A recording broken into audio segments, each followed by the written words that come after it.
These guys are ridiculous. These guys are ridiculous. Now, how about them damn Celtics? Welcome back to another How About Them Celtics video. Sam and I are recording on Tuesday, August 1st here, new month, month of the summer for basketball. But don't worry, because Shams decided to give the Celtics some news, which we're going to react to. This is going to replace the video we were originally going to drop tomorrow, and we'll just bump that one back. You'll see it eventually. But the Celtics have waived Justin Champagnie, who was on a non-guaranteed deal, by making the move today and releasing him. They basically had to pay him nothing because it was a non-guaranteed contract. If he was on the roster past today, he would have made $50,000. And then I believe the contract, if he had hit the roster on opening night, would have been guaranteed for $350,000. So it's less of a financial move and more of they probably didn't see a future with Champagnie, so they weren't going to waste the money. And if they're not going to waste the money at all, they might as well just get it over with now. Not surprising. Champagnie had a pretty up and down summer league. He was okay in some of the games, but in other games, he was just very clearly not an NBA talent. Couldn't make threes consistently. Great rebounder, but past that, didn't really have any other skills that made him stand out outside of hustle and rebounding. And as great as those things are, if you're not going to score and you're not going to do those things at a high enough level to get rotational minutes, then it's probably just not going to work out. But now the important part is, excuse me, which we're going to talk about. Not only do the Celtics have a two-way spot open, but they have two full standard roster spots open heading into the season, one of which they have to fill. So the Celtics will have to sign somebody by the start of the season. That means they can you guys get another free video by the end of the summer. That means we're getting a breaking video at some point. Free content for us, baby. You know, better break out the Blake Griffin highlights when it comes in September. I'm ready. It's funny that Justin Champagnie, you said he nothing stands out about him except that first summer league game where he was 1 for 20 and he was just awful. Yeah. It always sucks to see somebody have to lose a slot or anything like that, but he just wasn't the guy. The Celtics are looking to build out a deep roster, and we've had enough chats so far where we're like, well, what if they brought in this guy, this guy, this guy? So now they have a chance to bring in two guys. And I forget who said it. I believe they have, what is it? A total of 6-point-something million they can offer, or they have the trade exception, and then they have $4 million remaining in cap space before they hit that second apron. It's one of those, something like that. It's some weird combination. I think they have a little bit of room. I think they technically do have the $5 million MLE available to them too, so they do have a little bit. Don't quote me on that, but I think by trading Grant and letting him go, they did open up that $5 million MLE. I think you can Google it to fact check me here, but if that's a thing, it's obviously not a lot of money, but for a player who was probably going to have to stick for a minimum contract somewhere else, that's at least a little bit of money to throw at them to convince them to come to Boston instead, which is significant. I do think MLE contracts, again, don't quote me, I think they have to be for 2 years, I believe is how the MLE thing works. Maybe I'm wrong though. Again, I'm not an expert, but we did a podcast a couple days ago where we talked about potential free agency signings. I wrote an article about it for Celtics blog, and a lot of those names we'll probably bring up again. There are a few other names that I'll mention that are still free agents. I'll start with this though, before we get into specifics and names and actually fleshing it out. If you had to pick a position for the Celtics to sign to now the 14th roster spot, well, I guess it's two questions. One, what position would it be? And two, are you aiming for somebody who can actually give minutes and would likely be a part of the rotation? Or are you aiming for a younger player who maybe you can develop into that guy, like a Sam Hauser, et cetera? Or are you aiming for a complete developmental project? Or are you aiming for a vibes guy? What position and role are you looking for this 14th contract that in the grand scheme of things probably won't mean anything, but for the sake of August 1st, we're going to talk about it. Well, I think the power rankings, right? Vibes guy number 1. I would like Blake Griffin back. That's my concrete pick. I would really like to see that just because I thought he was great with the team. He did give them solid minutes when he was out there for the most part. Now you can get him and an actual player. And you can get a real player. Yeah. I think they still should look to bring in another point guard just in case. It just feels like something's off. I don't have any evidence. I don't have any sources. Nobody's telling me or Jack anything. But it just feels weird. Maybe it's just because we're in disbelief that Smart's gone. I don't know. But it just feels like there's something else that's going to happen. they've got like rumors out there that the Clippers have come back and asked for Brogdon. Of course, it's been reported that the Celtics are not taking any calls and they're telling people to get lost when they call for Brogdon. But if they're bringing in another point guard, it gives them insurance for just a lot of things. Injury, hurt feelings, whatever it may be. Because you have two guys on the roster that are guards that might have hurt feelings. This is true. I'll read you this, and I don't know if this changes your mind. This is the free agent point guards left available. Kendrick Nunn, Ish Smith, George Hill, Matthew Dellavedova, Raul Neto, Frank Ntilikina, Michael Carter-Williams, Stashen Nix, PJ Dozier, Goran Dragic, DJ Augustine, Shaq Harrison, and then a bunch of younger players who have been in the league for 2 or less years. Not exactly the most inspiring group. I'll put it that way. What the hell, man? Why can't they get anybody I'm excited about? You know, Ish Smith and George Hill are probably the only ones. NBA champion Ish Smith, fine. NBA champion George Very Hill, true, right? He but was on the Bucks team. No, George Hill.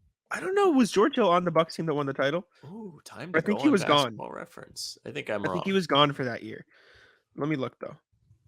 George Hill, is not an NBA champion. Not an NBA champion. No, he left and went back. That's a really tough draw for George Hill, actually. He was on the Spurs with Duncan, Manu, Tony Parker. He did not win a championship. Yep. He was a member of the Cavs with LeBron. He did not win a championship. He was with the Bucks with Giannis. Did not win one. Tough draw. I did not know he played for OKC. George Hill. Briefly, Tough. it was like a Horford stint, I believe. Okay. Yeah, I wouldn't mind George Hill. Obviously, there's not much left, but he does still seem like a guy who could probably give you 10 minutes at a pinch, which is fine by me. Ish Smith, another guy who would be okay. Outside of that, like, I want to say Michael Carter-Williams because he's one of those guys that I like in my brain, but on the court, probably not great. Probably not somebody you want. I'm for that. Yeah, I can get behind that. I like the idea. Local guy, right? Nobody gets more excited for the local kid than me. That's Very for true. sure. Shaq Harrison is another one who's like okay, only because of his size.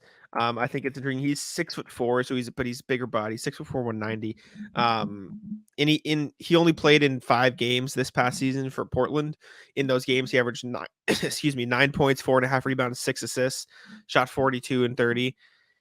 He's not like amazing, but he's the one guy I could look on the list that like has at least some sort of okay, he's played some NBA minutes before, but he's also not like 35 years old. He's 29 right now. Like, again, it's August. We're talking about Shaq Harrison, but he's one of the guys on the list, him alongside PJ Dozier, who I don't think is a traditional point guard, but he's a former Celtic.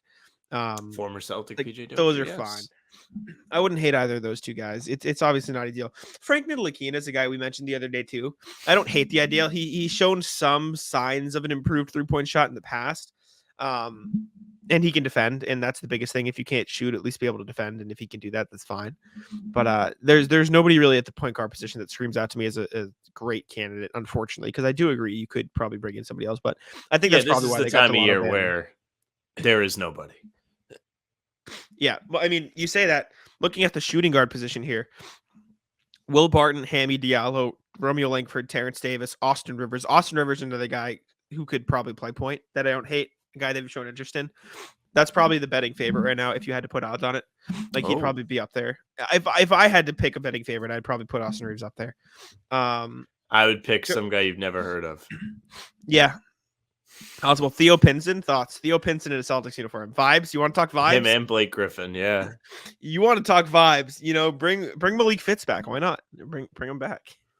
Love Malik. I wonder, like, if they're not going to play, you should be able to like stack like 5 vibes guys into one roster spot. Agree. Put him on the coaching staff. Why not? Right? Make him a coach. That would be fun. You give him like a super cool warm up suit. Emile Jefferson, vibes guy. Yeah, Emile Jefferson, friend of Jason Tatum. Yeah, Jalen Noel is another guy who hasn't gotten picked up yet. I wonder what he's pro gonna that. Do. He killed the Celtics at one time. Noel. Excuse me, that'd be interesting. I have a really bad cough lately. I apologize to listeners. That would be fine. Svi Mykhailiuk. Tips on your cough. Yeah, I wonder. We'll see. We'll see what people think about my cough and how I can fix it. Maybe by never mind. Svi Mykhailiuk, another Celtics killer. Remember that a couple years ago when he just completely I think I lit was up the there. Celtics? I think I was too. I've seen the Pistons a lot. Mikhailuk, yeah, though, somebody that is not stuck onto rosters, so can't be No, that exciting. unfortunately not. I'm pretty sure. Don't quote me, but I'll look it up myself. I'm pretty sure he had a really solid end to the season with the Hornets this past season. Again, take that with a grain of salt. He played 19 games. He averaged 11 points, 2.5 rebounds, almost 3 assists on 44% shooting from the field and 40% from deep. So like, he had a pretty pretty good end of the season with Charlotte. So there is something there. He's somebody I would look at for a two-way contract rather than a main deal, although he's not two-way eligible because he's had 5-year NBA experience, so ignore me completely. I wouldn't hate to be Mikhailuk. That'd be fine. I didn't realize. Looking at the small forward, we should go position by position at this point. Kelly Oubre Jr., Lindy Waters, Kevin Knox, TJ Warren, Danny Green, Juan Toscano Anderson, Terrence Ross, Anthony Lamb, Jamal Cain, Matt Ryan, Lewis King, Terry Taylor. Any of those names stick out to you? Of course, Terrence Ross does. We've talked about this before where he would join and people would be like, why isn't Terrence Ross getting minutes? And then he would go out there and suck. And then we'd be like, that's why Terrence Ross isn't getting minutes. Besides that, nobody that crazy. You like Oubre? Don't you like Oubre? I do like Oubre. Yeah. Mm-hmm. Is he coming to be the 14th guy in the Celtics? I don't think so. Well, but if he joins, he's not going to. That's what I'm saying. You don't have to be the 14th guy. Would he play? Would he play over Hauser? Probably, yeah. I think that's a no-brainer. Is it? I feel like it is. I don't think it's that crazy. I think Kelly Oubre has had far more opportunity than Sam Hauser, so it's tough to completely gauge it. I think he's absolutely he's more versatile than Hauser is. Maybe. I think he's better than Sam Hauser, but I don't know if he would be a better fit with the current players because of just Sam Hauser's complete, like, I'm just going to stand here and shoot threes mentality. And I don't know if that's not what a good career three-point shooter. No, not really. He's been in the league a long time. Since when? 2012? 13? 2015. I don't know. Okay, 15. Yeah, it's 8 years, right? It's a long time, dude. Yeah, we're old. Power forward. There's nothing worse than like having vivid memories and you're like, wow, that was 10 years ago. Yeah, it's painful. Not fun. Like we're somebody old. sent an Xbox clip and it was like 10 years old. I was like, oh my God. I remember all of this. Power forward position: Justice Winslow, Derek Jones Jr., PJ Washington, Markieff Morris, Andre Iguodala, JaMychal Green, Trendon Watford, Wenyen Gabriel, James Johnson, Fiondu Kabengele, and Mamadi Diakate. And yeah, that's it. Javonte Green. Yeah, he was one too. Guards. I think I mentioned I wouldn't mind Javonte Green in the Celtics uniform. Obviously, we did a whole video on Javonte Green, but I definitely wouldn't mind. We sure him did, in and the people Celtics cared uniform. about it. Put him on the thumbnail. People loved it. Shout out. I think this power forwards list has probably some of the most intriguing guys to me because I would probably rather see them sign back up big. Trendon Watford, somebody I've talked about at length before. Wenyen Gabriel, I'd be okay with too. Past that, JaMychal Green is fine. Derek Jones Jr. is fine. Justice Winslow is fine. Some okay guys. Again, we're talking about okay in the concept of the 14th man of the roster, so take it with a grain of salt. But happy August 1st. Yes, sir. And then looking at the last one, the center position. Let me update spot track real quick. Christian Wood, Bismack Biyombo, Taj Gibson, Blake Griffin, Frank Kaminsky, Willie Hernangomez, Vernon Carey, Tristan Thompson, Corey Tang, Dwayne Dedman, Boban Marjanovic, Willie Cauley-Stein, Neemias Queta, and Olivier Sarr. Give me Blake Griffin, give me Boban, wrap up the roster, tie it or not. See you later. How about all the people that are going to be like, please sign Christian Wood? We've had so many people in the comments lately just bringing up big men who were good 10 years ago. Somebody said, please just sign DeMarcus Cousins. Please, Dwight Howard's right there. Like, just not a real thing. He's just not like, I'm sorry. The dreams are dead. The dreams are dead. Yamadar's not coming to save the Celtics. Please. Yeah, there's that one guy that just loves Yamadar. I respect it. I respect it, but it's not happening. I'm very sorry. Looking at all these guys, though, realistically, I'd be pro. I mean, I've said Trendon Watford a million times. We'll keep hammering it home until it happens one day. And then when I tell you the crack hit of that reacting to Terrence Watford highlights video, it's gonna hit so hard for me. Can't be that much of a crack hit. You just said Terrence Watford. Fuck you. Nah, Trendon Watford's probably my top guy. Looking at point guards, Austin Rivers, another one. I don't mind a Frank Ntilikina. That's my quiet probably a bad idea, but in my brain, it makes sense. Pick. I wouldn't mind him. What about you? What are your guys? I like Blake Griffin. I don't mind Trendon Watford. I Yes. think that's a good pick. I think it is. I think Trey it makes Watford? sense. You call him Trey Watford? No, I said Trendon. I thought you said Trey. No. Comments. Am I an Help me. idiot? Comments. Did he say Trey or Trendon? Let me know. No, I think that's a good fit. You've sold me on it over Good. the X amount of times we've talked about this. But it's true. Like, it's a good fit. It makes sense because you can kind of develop him Mhm. and work on. Why am I getting emails at 8 p.m.?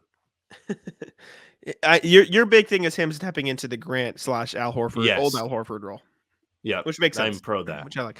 And for what it's worth, all of mine, I like these guys, come with the contingency that they also signed Blake Griffin because I just want him back in a Celtics uniform. So I would like to see him back there as well.